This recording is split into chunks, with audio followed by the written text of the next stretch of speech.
pressure off the edge, and it's intercepted. D'Angelo Pond roll out the big red carpet. Touchdown, Indiana. It's time for the Big Red Carpet. Here's your host, Rhett Lewis. 11-0 for the first time in school history as we welcome you back to another edition of the Big Red Carpet. I am Rhett Lewis. I'm so fired up to be back here with you on a bye week, getting ready for Purdue week and an opportunity to close out the first ever undefeated regular season for Indiana football in a 12-game season. An absolutely incredible achievement it would be. Not there yet. But we've got so much to get to. This is literally the biggest episode of the Big Red Carpet yet. And I think it just kind of matches with where this season has gone and where this team has taken this season. So we had to bring our game too. And we are rolling out a new endeavor here on the Big Red Carpet. But before I even get to that, I want to make sure you guys understand you're always going to have this piece of the Big Red Carpet here for you, available for free, just like it has been all year long. But we are starting a Substack platform, and we're going to get those links out to you. You'll find them here with you wherever you're consuming this. You'll see it out on social media. I'm going to post it out here along with this episode. But this is an effort from all of us here, along with Galen and Peter and Nathan at Crimson Cast and Back Home Network, to bring you the best Indiana football content possible for the best Indiana football season to date. You deserve it, and we are going to do our best to bring that to you. And the way we have to do it to get it there, to get what you want, is to do it with a subscription service like Substack. Now, what we're going to be able to bring for you on Substack are those tape breakdowns that you loved back during that Kennesaw State game that our friends at YouTube didn't like and had to get rid of. So the way that we can bring that to you now is behind the subscription on Substack. We're going to have that for you throughout the run. And even when there aren't games, right? So let's say, we've got one coming up for you today that'll be out there after the post-Wisconsin game. So I'll have a Wisconsin film breakdown for you. We'll have a little something on the bye week as well, a little bit later, kind of previewing the Purdue game. We'll have a post-Purdue breakdown. We'll have a post-Big Ten championship game breakdown. And then I'll be bringing you some kind of bespoke, custom cut-up breakdowns as we await the college football playoff to begin. So there's going to be so much stuff there for you guys to access. We're going to have guests that are going to be a part of the Substack platform as well. Might as well tell you now, the first guest is a Super Bowl champion with ties to Bloomington, whose dad coached for Lee Corso at Indiana football. Jon Gruden is going to join us, of course, now does great content, football content for Barstool. Coach Gruden is going to be with us here in a separate episode on the Substack platform. And you know what? Coach is going to run through some tape for us. So that right there, I'm telling you, is going to be worth the price of admission. That price of admission is literally as low as we could possibly make it with the Substack folks. It's $5 for the rest of November. So a couple of different film breakdowns, more content throughout the rest of November. $5 to get in here on the Big Red Carpet. And it is literally the least amount of money that we could possibly charge that Substack would allow. That said, the price then is going to rise into the run, right? The postseason run, the championship run, Big Ten championship game, all the way through the college football playoff, however it lasts. The way that we're going to break that out for you is for December, it'll go up to $27. Why $27? Well, $27, 27 would be the number of wins Coach Curt Cignetti would have at Indiana if, in fact, the Hoosiers win the national championship game. 11 wins last year.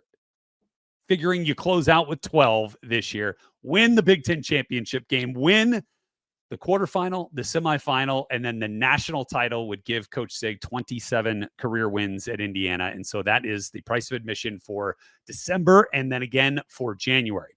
But the fun won't just end in January whenever the run ends. We're going to keep bringing you Indiana football content all through draft season, and the price will go back down, and we'll make sure that you're getting bang for your buck throughout. You will also have the opportunity to put up an annual subscription, which is a bigger number, but it's, again, going to give you content from this moment, the moment you join, through a calendar year, which will bring you all the way into next football season. That'll be $138 for the 138 seasons of Indiana football. So just think about that. But again, $5 just to get in, to get great content here for the next month. And again, that is not to generate life-changing revenue here. That is just to be able to bring you the content that we can't on the free side of all these platforms. So I hope you guys can get on board with us with that as much as you want, as much as you can. And we'll keep bringing great stuff here for you on this side of the subscription as well here on Big Red Carpet. All right. So with that, let's get into Wisconsin, right? This was an interesting game. This was a game where Indiana, was tested a little bit depth-wise because of injury at a couple of key positions. Already, Elijah Surratt did not play in this game once again. So Charlie Becker had to step into another big role. Boom, puts up another 100-yard game and a touchdown grab. Again, the first one of the game for IU. We'll talk about that a little bit more. That was huge, right? Drew Evans still down. Ademola Ajani jumps in again at left guard. Thought he played really well. Khalil Benson came out at times in this game. I thought Zen Mahalski had a couple of good reps in this game when he was called in. I'll talk to you about that. We'll have some of those breakdowns for you on the Substack episode with the film breakdown. And then Mikhail Kamara, obviously one to watch. And you kind of got the sense that he's been dealing with something throughout this season. And we saw that kind of come to a head in this game. Left and did not play a ton in this game. And Daniel Ndukwe came in and played the majority of the game at that spot. I thought he played pretty well. So while you would love to see those top-line players healthy and back, I think it gives you a little bit of confidence that, okay, there's depth pieces here that can step up and make plays if called upon. And then it makes you all the more stronger when those, frontline guys are back and healthy, which is the benefit of having this rare, unique late second bye week going into Purdue week. More on Purdue in another episode, right? We've got plenty to talk about here because I think the biggest headline coming out of the Wisconsin game is that Heisman Mendoza is officially on. The Heisman campaign from Indiana football and the Indiana athletics department is now officially on. I think it was expert timing, waiting until this bye week. You've seen Fernando out there doing some media opportunities. You'll probably see more this week, but he was out there on the Pat McAfee show on Monday. And I think the nation's going to know more about Fernando, who was absolutely surgical against Wisconsin. Got sacked a few times. We'll get into that. But I thought Fernando put in a tremendous exclamation point on his season so far as you rolled it into this Heisman campaign, which I thought was pretty cool from Indiana. The Google search, right? Understanding the theme, the Google theme, right, from Coach Sig, putting Heisman Mendoza in there and giving people an opportunity to learn more about what Fernando has done for this program and for this university on the field and off the field. Which is really important. And he's such a great ambassador for this program and for this offense, a great distributor. We'll get into all of that, but I thought that was really cool. How about a couple of stat superlatives to run through from this game? And again, 22 of 24, more touchdowns than incompletions for the fourth time this season. In fact, I think there is a note here that I wanted to give you on that. He is the first Fernando Mendoza, the first FBS quarterback in the last 30 years to complete at least 90% of his throws and have 4 touchdown passes in 3 different games in a season. First quarterback this century to have at least 3 games with more touchdown passes than incompletions. And then, of course, his 4th touchdown pass of the game breaks Curtis Rourke's Indiana single season passing touchdown record.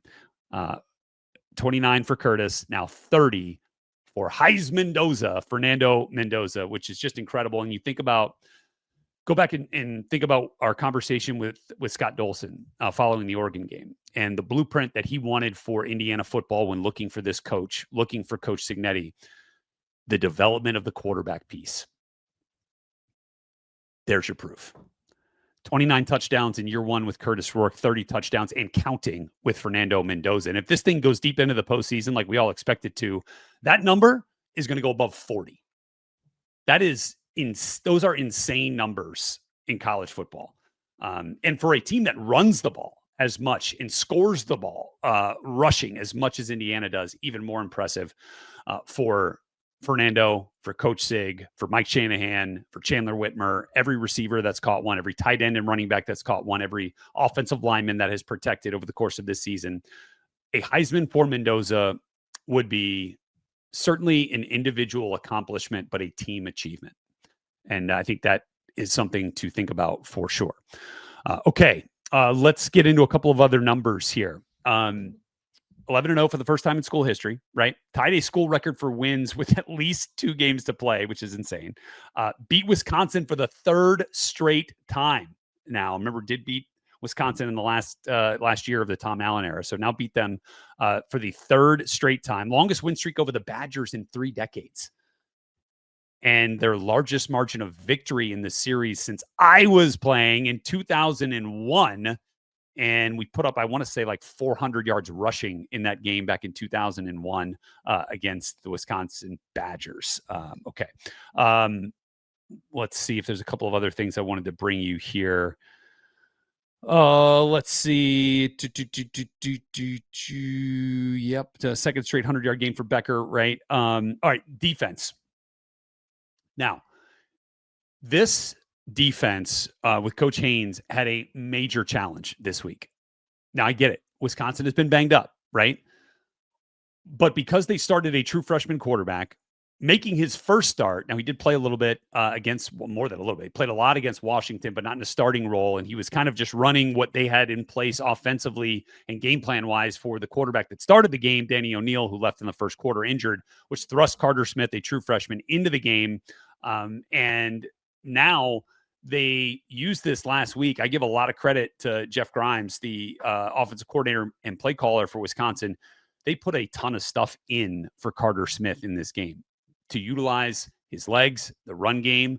There was misdirection everywhere. I mean, you had to have serious eye discipline in this game if you were a linebacker, a second, third level player, even an upfront player for Indiana in this game, just to figure out where the ball was going.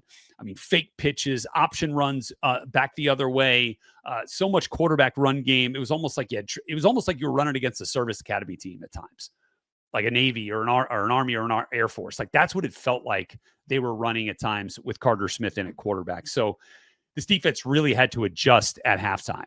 Indiana led 10-7 at the break. Defense was on the field for more than 17 minutes in the first half, right? So Wisconsin was winning the time of possession battle there. Allowed 145 yards in the first 30 minutes. They gave up 23 yards in the second half. 23 yards. I think it was just 15 plays in the second half for Wisconsin. Did not allow a point in the second half. And Indiana possessed the ball for more than 21 of the final 30 minutes. They allowed 1 first down to Wisconsin in the second half. That is adjustments. That is domination. That is game plan, adjustment, and implementation and execution from Brian Haynes to Aiden Fisher to everyone that played a snap in the second half on defense. That is impressive. That is really impressive. So let's just keep that defensive theme going. I'll go through a couple of things that really impressed me on the defensive side of the ball. I thought they forced some indecision from a young quarterback who has not seen a lot of college football. And Brian Haynes' defense can do that with simulated pressure, with different coverage looks, with baiting the quarterback. I thought that happened to me a little bit on the Devin Boykin interception. You could see that Carter Smith saw he saw Boykin, if I'm remembering this now correctly, Boykin was kind of down on a shorter route, right? And then there was a route, it was a crosser coming behind him. Boykin then reads Carter Smith's eyes and drops into the lane right in front of that crosser that Carter Smith was trying to hit, who he thought was going to be wide open. Boykin then jumps up and makes the interception, turns it over. Indiana goes down and scores. So By the way, that's the type of thing that I can now show you on Substack. And that's why we're doing that. So I can show you those plays and describe them a little bit better for you. And I think you guys are really going to get a kick out of that over on Substack. So appreciate you if you go in there and get a subscription so you can get that kind of content for you for the next couple of months. Okay. Another couple of things. Stephen Daley continues to show up in a big way when Indiana really needed it. Right? Kent State transfer. I remember watching his tape from Kent State this summer and thinking this dude could be a star. And kind of like CJ West a year ago, it took him a little bit of time. It took him a little bit of time to find his rhythm. And I would say since Kellen Wyatt has gone down and Daley has seen more time, he has risen to the occasion. I think Coach Haynes is doing things to put him in a position to make plays too. And he is a powerful, explosive edge defender. He had a great 2-play series late in the second half. I mean, he jumps off the ball so quickly and gets a tackle for loss. And then on the very next play, forces a fumble from Carter Smith. And it was like, he decided, you know what? Enough of this. I'm going to take this game over. And he did. And that's a reason why that defense was not on the field, but for 9 minutes, 8 and change in the second half, because of those turnovers and because of the havoc that they were creating. And Daley was a big piece of that. I thought Elijah Hardy had one of his best games of the season. I thought he had a great trigger on a QB fake pitch one way, and then Carter Smith runs back the opposite direction, and Hardy had it read from the jump, beat the blocker that was coming to account for him, and made a tackle in the backfield. Thought that was awesome from Elijah Hardy, who also got a sack on what was, I thought, some really good disciplined coverage on the back end. Kind of like a coverage sack, actually. But Elijah Hardy stays pursuing on Carter Smith and basically forces him to run out of bounds 4 yards behind the line of scrimmage. And again, just kind of understanding all the things that they were trying to influence, gadget type stuff, just to try to find an advantage wherever they could. And again, I credit Coach Grimes, the game planner and offensive coordinator for Wisconsin, for taking what's been a tough hand that they were dealt at quarterback. They've been through 4 quarterbacks now that have started games for them. And the fact that they were able to come up with this game plan and implement it in the way they did and be in the game in the second half, I thought was a big deal. And I thought that was really, really kind of cool to watch. But again, even better to see Indiana adjust to it and then thrive in it really in the second half. So I thought that was a really cool sack there. Early on, before Mikhail Kamara went out, he's from his end position, ends up dropping and playing some coverage. And you can see the right tackle was not quite expecting it. And Dominic Ratcliffe was just inside of Kamara at the snap. And when Kamara jumped off, you could see the right tackle's eyes were still fixed on Kamara. And so he was not as focused in helping out his right guard. And Ratcliffe got the jump on the right guard. He got no help from the tackle because he was focused on Kamara, who was not rushing, but was dropping back in coverage. And Ratcliffe beelined to Carter Smith for a sack. So I thought, again, even when Kamara is not sacking the quarterback, he's pressuring or he's influencing protection to allow someone else to get to the quarterback, which happened right there. So that was cool. I want to give a shout out to Jamari Sharp, who I don't know we talk about a ton here, but the way that he has played opposite D'Angelo Pons, getting a bunch of work, because not a lot of people want to throw at D'Angelo Pons with the way that he's played. But I thought Jamari Sharp did an awesome job in this game. And really all season in kind of holding down his side of the field. And then also in run support. He had a one-on-one play where he's getting blocked up by a tight end, right? A guy that's probably 50 pounds heavier than him. He fights through that block and makes a tackle for loss on one of those kind of smoke screens that Wisconsin was throwing in this game. And I thought it was an absolutely huge play in the game there, just because it could have gone. It had it blocked up. And if that tight end gets Jamari Sharp, that receiver's going for a pretty good gain. And Sharp stood tall there. I thought that was really cool. Josiah Wheeler made some plays in this game as well.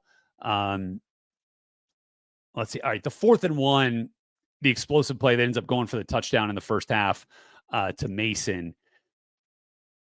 Man, it's a tough one. It's just I thought it was just really good play design. Sometimes you gotta tip your cap. Like, 4th and 1, you're thinking run. This is a run heavy team. It's a team that has not had success throwing the football. You got a true freshman quarterback. You're probably playing a little bit more aggressively in the run, and they sneak the tight end out for a big gain and a touchdown.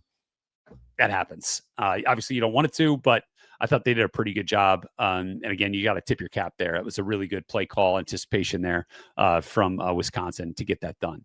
So those are a couple of things on the defensive side of the ball. Offensive side of the ball, Mendoza was just on it. I mean, we said this before, and again, I'm going to show you a couple of these plays in the Substack video breakdown, which is coming up here, and you'll have that this evening. He has middle infielder hands. Like, he has a second baseman shortstop hands in the RPO game. The way he can get that thing in the running back's belly, pull it when he wants to take the throw instead of letting the run develop, and it just comes out. And I mean, a couple of throws, one of them early on to EJ Williams. They're on target. They are on time. They are accurate, great ball placement. And it's just great recognition and awareness quickly from what, Coach Sig and Coach Shanahan have been telling, and Coach Whitmer have been telling, Fernando, like, these are your keys. See this? Bang, pull that thing and hit that hitch or hit that out, hit that slant, whatever they're running in the RPO game right there. And he's just been so good at that. He was really good at it early on. A couple of plays back to back were really good. I thought you got a chance to see Roman Hemby's patience and vision in some of the zone run game here in this one. I'm going to show you that on the Substack video breakdown as well. Got a couple of plays there. That tight end screen to Riley Nowakowski was fun to watch, man. It was set. They had a couple of screens. Screen game was big here. Actually, some running back screens, which we hadn't seen as much of coming into this game, I thought really paid off. The tight end screen was fantastic to Riley downfield. And then he has a physical, just kind of broken tackle down at about the 10-yard line to go for the rest, the distance into the end zone. Thought that was great. The sacks. That was strange, right? But again, it goes back to different pieces rolling in and out. Some guys not quite 100%. There were some miscommunications, but this is a good defense. I told you guys this in the preview. I had just seen Wisconsin beat Washington. And Washington had been playing really good football and had an elusive quarterback, and they got him on the ground a bunch. Those two freshman linebackers are good. Mason Posa, Cooper Catalano, really, really good players. And I'm actually going to see them again. I'm on the Wisconsin, Illinois call for Big Ten Network this weekend. But I thought Mason Reiger, number 22, the outside linebacker, gave the guys a little bit of trouble as well, but he's a good player. Like, I know the record doesn't show it, but they have good individual players there, even when, the unit maybe has not been at its best at times this season, but I thought they were pretty dang good in this game. And so that's something to watch. I don't know that it's like alarm bells going off here, but that's what this bye week, again, can be used for. Opportunity to get back to some fundamentals, work on some of those pass protection skills and schemes, and get guys healthy. I don't know if Drew Evans comes back here for this game yet. Maybe we'll have a better idea of it going into Purdue. But getting Khalil Benson healthy, because it's pretty clear he's been banged up in and out of the lineup throughout the last couple of games. That's something to watch. Give a Johnny a chance to take a breather, right? As a young player getting his first real reps right now. So that's something to watch for as well. But look, I think overall, the run game was not quite as successful as it had been. But again, this defense from Wisconsin is good. That front is good. Those front seven players are really good. And so, again, you got to kind of tip your cap there. But Indiana can be better. They can be better. There's a couple of plays that, Riley Nowakowski got beat inside on a couple of plays that might have gone for, more of those explosive plays that we've seen. Longest run was only 8 yards in this game. So, that's not characteristic of this team. Usually you kind of break a couple of those off. But again, they found ways to win this game. And to win it convincingly and dominantly, because that's what it was in the second half. An absolute shutout in the second half, 21-0, 31-7 win. And now with the Alabama Crimson Tide losing at home, your Indiana Hoosiers have won 15 straight home games. They have not lost at home at the Rock in the Curt Cignetti era. They have defended the Rock. You guys have packed the Rock. They have defended the Rock, and the Rock is a hard place to play. And I don't think we're going to get another game at the Rock this year. But I guess stranger things have happened. But even in a loss in the Big Ten championship game, if it is the only loss, which I think we certainly would expect at this point, but you got to play the games, and it is a rivalry game this week. When the bucket game rolls around. But even in a loss in the Big Ten championship game, I still think Indiana finds a way to get one of those buys, which would put them into the quarterfinal and out of the campus games round of the college football playoff. Okay, so I think we hit pretty much everything from the game there. Want to bring Peter and Nathan up and see if they caught anything that I might have missed that they had on their minds, fellas. What's a good word over there on your end? What have you guys noticed about this IU team following the Wisconsin game? Yeah, I want to kind of compare it to what we saw happen in that second half of the Penn State game, because when that came apart, it was the defense looking shaky for what could be like the first time that's happened for this group. And what Penn State was able to do in that second half was run the ball. And like you said, Wisconsin comes in, they want to run the ball. They have a true freshman QB. They don't want to have to lean on him throwing. And in the first half, they had a little bit of success with that.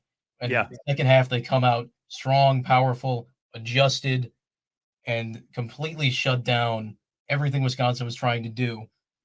To me, Fernando Mendoza had a great game, obviously surgical, really incredible performance, but I thought the defense was really what secured the win in that second half. So I wanted to ask you, how important is it to get that bounce-back effort from this group before the rivalry game? Great point. Really terrific point. I think you have seen two extremely unique schemes in the last 2 weeks. Like, those are really hard. And I don't know necessarily what Coach Haynes and the defense was expecting from Carter Smith in the offense, but I can tell you in the Wisconsin offense, but I can tell you that it was different than what they showed when Carter Smith was in the game. Let's just say maybe not as different, but it was more elevated in terms of kind of the run game, misdirection, and all the stuff that they were trying to do. There was more on their plate that they had to adjust to in this game. Going like the Penn State game, I mean, the stuff that you got to deal with the offensive linemen, the unbalanced formations, the shifting of the offensive linemen against Penn State. This has been 2 weeks where adjustments have been so big in game, and they made the adjustment at the very end of the Penn State game, found a way to get that stop that allowed Mendoza to bring the offense all the way down, which was awesome. But again, I think it's a good point you make. They really adjusted in quicker in this game against Wisconsin, right? Allowing just 23 yards in the second half, really not allowing that run game to get rolling. And then, one other thing I wanted to mention, obviously it was a tough scene with the running back going down and getting carted off and going to the hospital. Gideon Atuka, who is like the fourth running back that Wisconsin has had to turn to because of injuries this year. It was great to see him back on the team plane, met the team before they flew home, got released from the hospital, and that's awesome. I'm going to check on his status this week as I have their game, but he's a good player. And they have good players. And their offensive line, this was only the third game that they've had in a row with the same starting offensive line combination. So again, like they were kind of starting to find their stride a little bit. And so I think you kind of saw there was that part of it. There was Indiana trying to kind of understand where they were attacking. But I thought ultimately getting the bounce back from first half to second half was huge, and from game to game was huge. A great point that you make there. So, I feel pretty good about where the defense is in any matchup that they will have coming up and down the road in the postseason because of what we've seen the last couple of weeks. The ability to adjust on the fly, the ability to make big stops when the moments are the biggest. So I think these last 2 weeks show you a lot about the kind of the mental makeup in the mental fortitude of this defense. What else we got? Yeah, so IU going into the bye, they played 6 games in a row. We've seen, a few guys getting banged up lately. Like you said earlier, it's a main priority to get those guys healthy and whatnot. But do you think that Cignetti will turn to the playthrough of scenarios for the Big Ten championship game this week during the bye week, or do you think he's just going to do the week-to-week mentality of we got to be Purdue first, and then we'll look at Ohio State or Oregon after that? Right. So, I mean, I think it's good for us to talk about. because I thought there was a chance that Indiana could clinch the berth in the conference championship game this past weekend, but not all the one-loss teams lost.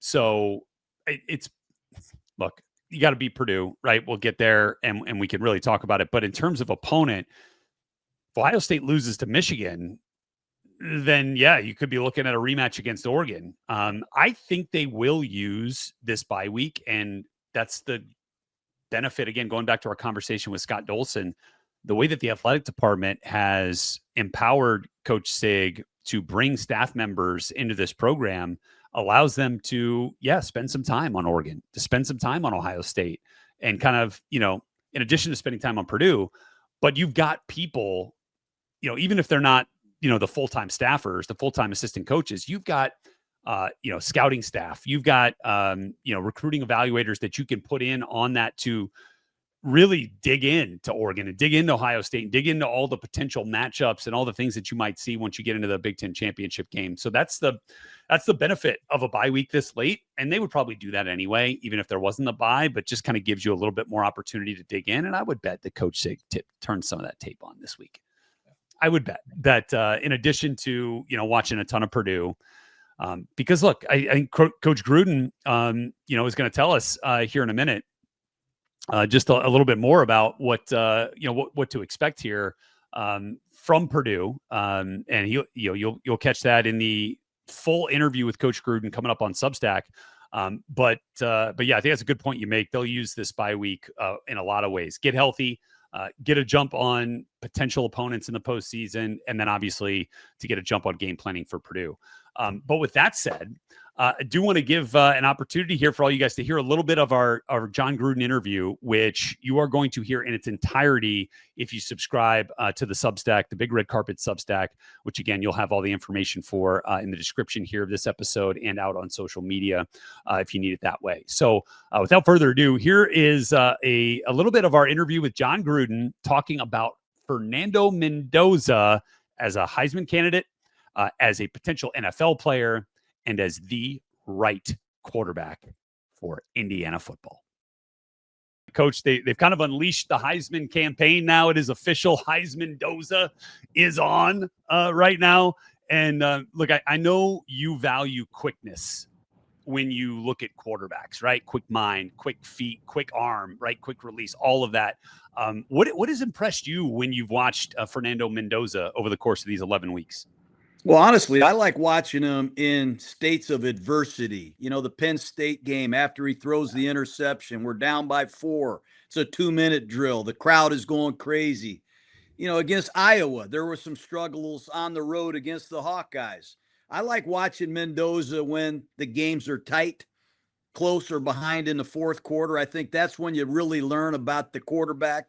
But his playmaking is really underestimated. I did not know he was as good an athlete as he is. He can really extend plays. He can throw the ball from awkward deliveries. And he's at his best in pressure-packed situations. There's a lot to love about Heisman Mendoza. When your quarterback is showcasing that kind of mentality and mindset, how have you seen that in your career reverberate through the rest of the team? Well, that's what the great ones do. I mean, the guys we all talk about, the champions of college football, the champions of the NFL, all have a championship character at quarterback.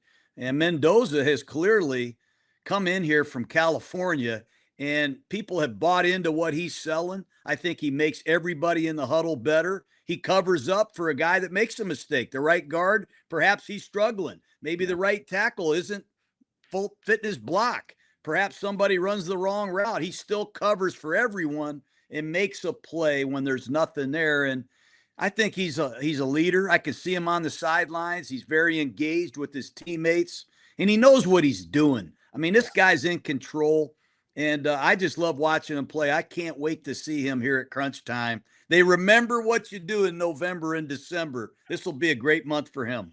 Yeah. What do you think NFL evaluators will look at, when they start looking at Mendoza? Obviously, a lot left to play for here, right? Before he even really has to start thinking about all that. But look, the evaluation phase is already on, as you know, from your career. So, like, what do you think are some of the things that NFL folks will really like about him? Well, I think his prototype size and athleticism and the fact that he's a winner, you can judge him in very, very big moments, and he's come through. But, you always look at these guys against the best competition. So they're going to want to see him play against whoever they have to go up against here in the playoffs. They're going to be big performances that obviously have a lot of say in where he goes in the draft. But I can't imagine anybody not wanting him at the top of this draft from what I've seen. Okay, that was awesome to get a chance to hear from Coach Gruden there, and I hope you guys enjoyed that. Again, that's the type of stuff that we're going to be able to bring you on Substack over the course of the next couple of months through this postseason run. So I invite you to get out there and get that subscription. Again, just $5 for the rest of November. See if you like it. And if you do, then we're going to give you so much content in December and January that $27 is going to be a bargain. I promise you. So we appreciate you. If you're signing up, we appreciate you for supporting Big Red Carpet here as well. This part of the pod, this part of this series will always be available to you for free. So we'll keep bringing that stuff for you. We appreciate you being along for the ride all season long. Certainly appreciate Peter and Nathan for their thoughts again today, to Galen Clavio and Crimson Cast for giving us a shot here on Big Red Carpet. And be sure to check out all their great content in the Back Home Network's content. I mean, it is a great time to be a Hoosier fan. And not just for football, basketball rolling too. So keep that in mind as well with Coach DeVries. So a lot to be happy about here for the Cream and Crimson, and a lot more to come right here on Big Red Carpet. We'll catch you next time.